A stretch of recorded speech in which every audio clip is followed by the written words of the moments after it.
નમસ્કાર મિત્રો, આજના સમાચારમાં તમારું સ્વાગત છે। દેશ, દુનિયા અને ગુજરાતના તાજા, મોટા અને મહત્વના સમાચાર જાણીએ તે પહેલા ચેનલમાં નવા હોય તો ચેનલને સબસ્ક્રાઇબ અને લાઇક કરી દેજો।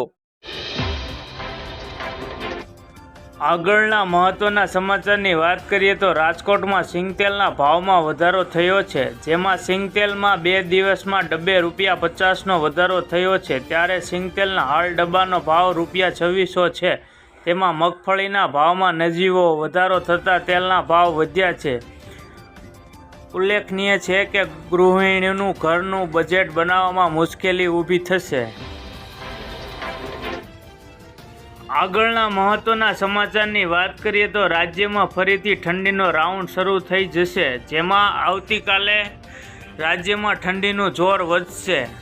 તેમાં 21થી 25 ફેબ્રુઆરીથી ઠંડીનો વર્તારો રહેશે, જ્યારે પવનની ગતિમાં વધારો થતાં ઠંડીનું જોર વધશે। તેમજ કેટલાક વિસ્તારોમાં વાદળછાયું વાતાવરણ પણ રહેશે અને 2 થી 3 ડિગ્રી લઘુત્તમ તાપમાનનો પારો ગગડશે।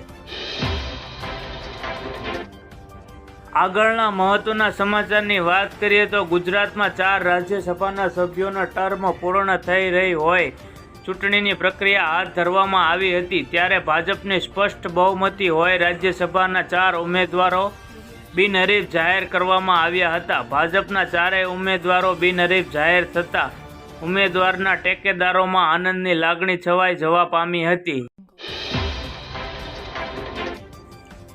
આગળના મહત્વના સમાચારની વાત કરીએ તો શૈક્ષણિક સત્ર 2025-26થી વિદ્યાર્થીઓ માટે વર્ષમાં 2 વખત ધોરણ 10 અને 12 માટે બોર્ડની પરીક્ષાઓ લેવામાં આવશે। 2020માં બહાર આવેલી નવી રાષ્ટ્રીય શિક્ષણ નીતિના ઉદ્દેશ્ય ધ્યાનમાં રાખીને આ પગલું લેવામાં આવ્યું છે। તેનો ઉદ્દેશ્ય વિદ્યાર્થીઓમાં અભ્યાસનું તણાવ ઓછો કરવાનો છે। કેન્દ્રીય શિક્ષણ મંત્રી ધર્મેન્દ્ર પ્રધાન દ્વારા કરવામાં આવેલી જાહેરાતના હેતુ વિદ્યાર્થીઓમાં તણાવનું સ્તર ઘટાડવાનો છે।